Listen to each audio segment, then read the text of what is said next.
Sok, Ayo, bebas. duluan, ayo. Saya jadi pendengar setia aja. Saya dulu boleh. Oh iya, Kang Batara.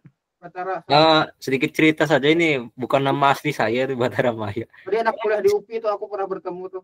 Iya, salam kenal. Oh, di UPI ya? Gini, saya kan tadi kan dari dua sebelumnya kan bicara tentang keresahan Islam ya. Jadi kan saya kan mikir, saya kan suka sejarah dari zaman Nabi Adam sampai Nabi Muhammad ya. Saya tuh teliti lagi di situ kan, saya menemukan kayak efek domino gitu dari kepercayaan Islam sekarang tuh. Nah, kepercayaan Islam sekarang tuh saya melihat tuh dimulai sejak kekhalifahan Sayyidina Utsman. Karena Utsman nepotisme sehingga terjadi pemberontakan gitu. Nah, saya ingin bertanya, apa itu benar gitu Utsman nepotisme atau gimana gitu dari sudut pandang Guru Gembul? Oke, saya jelaskan langsung ya. Karena ini pertanyaannya teknis. Pertanyaannya itu adalah terkait dengan bukan keresahan tapi pengetahuan. Jadi Utsman bin Affan itu melakukan nepotisme itu benar. Benar dalam hal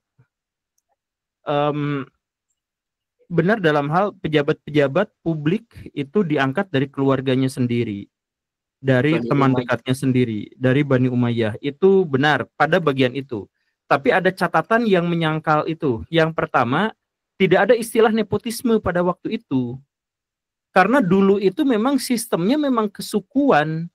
Karena sistemnya kesukuan, maka satu individu punya bisnis, maka orang yang satu suku itu akan diprioritaskan. Itu fakta. Nah, berarti waktu Utsman dipilih berarti semua yang lain menerima bahwa akan dipimpin Bani Umayyah gitu? Enggak. Nah, jadi gini, belum selesai penjelasannya. Nah, jadi Nabi itu pada waktu itu melakukan revolusi besar, di mana untuk pertama kalinya orang Arab kenal bahwa kepemimpinan dan jabatan harus diserahkan pada orang yang berkompeten, bukan orang yang memiliki orang dalam. Tapi status di masa jahiliyah itu segala sesuatu bukan soal kompetensi, tapi harus sesuai dengan orang dalam. Harus sesuai dengan satu suku, satu marga. Nah, itu wajib. Nah, pas di zaman Nabi itu dirombak total, gak boleh yang seperti itu. Wah, banyaklah hadisnya. Tapi intinya sebelumnya orang-orang itu begitu. Nah, jadi tapi harus digarisbawahi bahwa pada waktu itu memang tidak ada yang namanya istilah nepotisme. Yang ada adalah Nabi memang mencoba untuk membangun sebuah pendekatan baru dalam pemerintahan dan dalam masyarakat sipil. Itu manusia itu diikat dalam kesamaan keyakinan, bukan diikat berdasarkan kesukuan.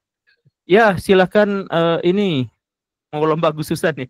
Ya, itu yang pertama. Nah, kemudian yang kedua, Utsman melakukan nepotisme itu karena Utsman itu tidak berdaya. Jadi bayangkan pada waktu itu Utsman itu usianya 83 tahun. Atau waktu masa menjabat itu 73 tahun. Waktu dia mulai melakukan nepotisme itu 73 tahun. Jadi bayangkan itu seumur Pak Prabowo sekarang. Seideal-idealnya Pak Prabowo pada akhirnya juga ya karena usianya sudah sepuh gitu. Jadi maksudnya gini, coba bayangkan Pak Prabowo sekarang, dia tuh gak bisa ngelihat langsung ke masyarakat, dia butuh pembisik-pembisik. Nah, pembisiknya itu harus orang terdekat yang dia percayai, sebab usianya itu sudah tidak memadai lagi untuk beraksi seperti dulu. Jadi orang kalau misalkan sudah terlalu sepuh tuh kayak kadang-kadang dibatasi berbagai aktivitasnya. Nah, Utsman itu adalah seorang yang amanah. Jadi Utsman tuh beneran amanah. Utsman tuh sangat amanah, sangat bertanggung jawab, tapi di sisi lain dia sadar bahwa usianya itu sudah membuat dirinya tuh lemah. Nah, makanya coba pikirkan, di satu sisi dia bertanggung jawab, tapi di sisi lain dia sadar bahwa dirinya itu lemah.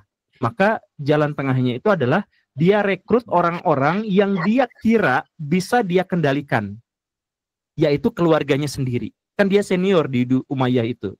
Nah, jadi sekali. Tapi kan ada yang dari keluarga Bani Umayyah tuh, yang keluarga Utsman tuh tidak kayak zolim gitu. Iya, Marwan. Betul Marwan itu zalim. sama Walid. Terus Iya, betul terus sekali. Si Usman kayak kurang tegas gitu. Sayyidina Usman kayak kurang tegas untuk ya betul. Jadi gini nih Kang, misalkan ya, Akang itu punya sebuah perusahaan besar. Di sana tuh ada ribuan karyawan. Nah, Akang tuh harus menanggung tanggung jawab perusahaan itu, tapi di sisi lain Akang tuh lemah. Jadi Akang tuh terpaksa tergantung pada orang-orang yang bisa menjalankan perusahaan itu. Terpaksa ketergantungan, kan gitu. Nah, itulah yang terjadi pada Utsman. Dia tidak mampu untuk menjalankan pemerintahan, jadi dia terpaksa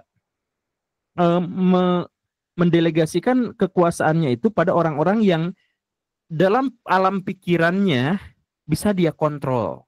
Dalam alam pikirannya. Tetapi sayangnya dalam kenyataan